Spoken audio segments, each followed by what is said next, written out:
say, just something about this bike that really lights my fire. Let's go do a drive-by on it.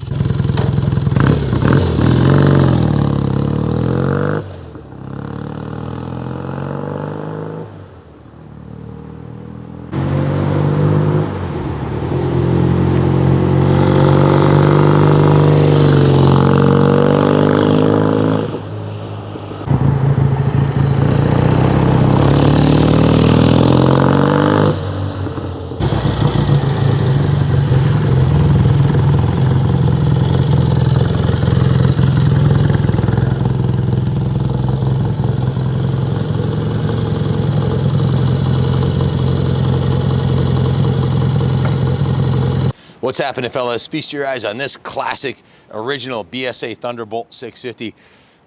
Long-term good friend of mine and fellow collector John Tylowski recently passed away. This was probably the crown jewel of his collection, and John relied on me to pick bikes out for him. And when this bike came in about 7 years ago, I called him and said, John, you got to see this thing. It's absolutely stunning.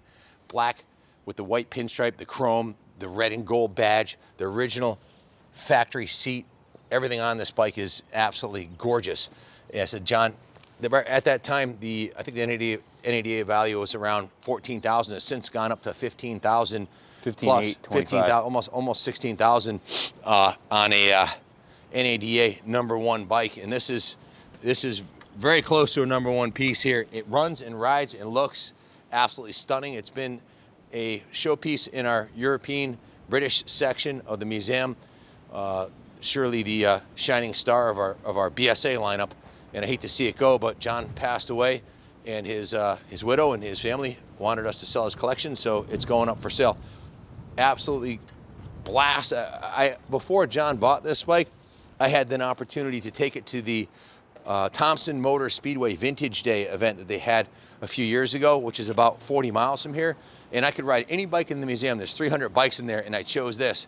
Something about the classic lines, the gorgeous, stunning paint job, the graphics on it, the vertical twin single carb with the dual exhaust. It just sounds right, and it always ran really good every time I rode it and handled like a dream. And there's a lot of twisty country roads on the way there. So I have a long history going back to my pre-teens with the British twins. My dad bought a 72 Daytona 500 when I was like 11, 12 years old, and that ended up being my first street bike.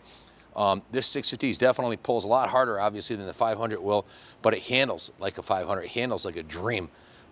Original forks, suspension, all the cycle parts on this bike are in fantastic shape. We'll include the original video from it.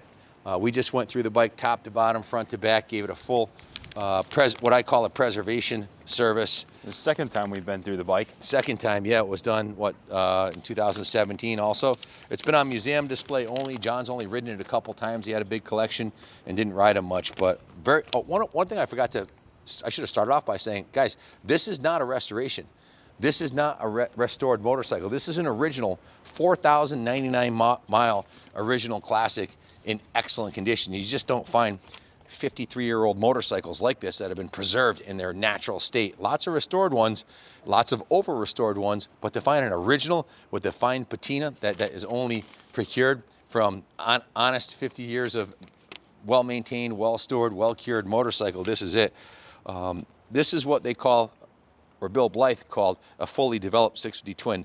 It was, they had run this engine for many years and had everything dialed in, and it's a single carb high performance model, the Thunderbolt.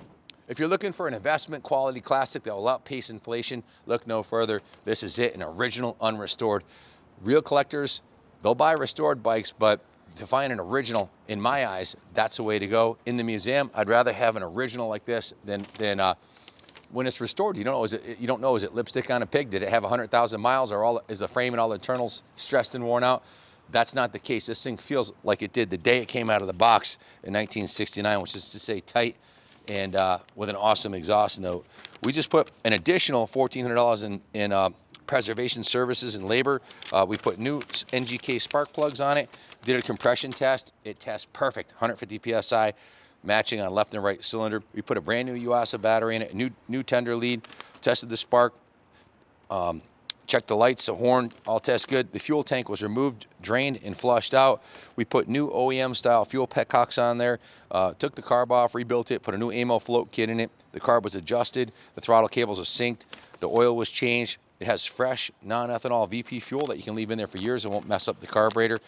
Fully detailed and serviced by the staff. We gave it what we call a rotisserie detail, which was a full day in the shop where it was steam cleaned, hand washed, gently polished, and all of the aluminum chrome surfaces were polished, and the painted surfaces got 2 coats of carnauba wax and chrome polish on the chrome. So just a stunning piece, man. I mean, I could have just pulled up on it and dropped the mic and walk away, and the bike speaks for itself.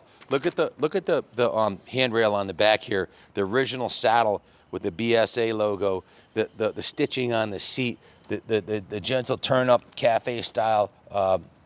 Just beautiful, man. Like I said, John bought his first motorcycle. He bought he wanted to invest in motorcycles. Okay, guys, you got it. And he buys a Suzuki Intruder 1400.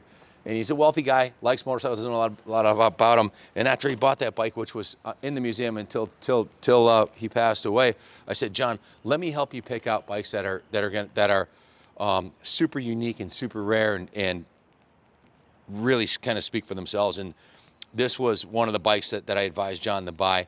This is a bike I would sell to a friend, a neighbor, a family member, and know in my heart they're getting a kick-ass piece. I'll say it, Kaplan America approved.